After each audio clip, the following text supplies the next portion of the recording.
Study from the failure. തോൽവി വിജയത്തിൻ്റെ മുന്നോടിയാണെന്നോ ചവിട്ടുപടിയാണെന്നോ ഒന്നും ഞാൻ പറയണില്ല. പക്ഷേ നമ്മൾ ഓരോ പ്രാവശ്യം തോൽക്കുമ്പോഴും നമുക്ക് ഓരോരോ ലെസൺസാണ് കിട്ടുന്നത്. അതായത് failure is A lesson.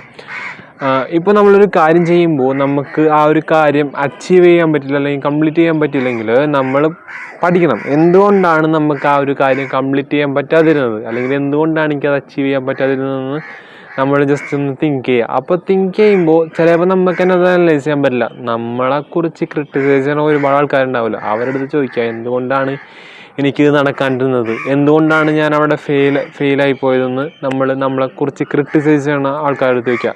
Even if നമ്മളെ പാരൻസ് ആവാം, മെൻറ്റേഴ്സ് ആവും, അങ്ങനെ ആരെങ്കിലും ആവാം.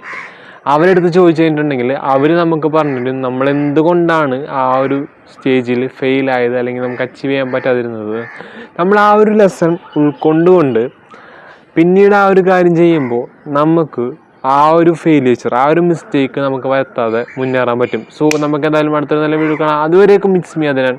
ബൈ.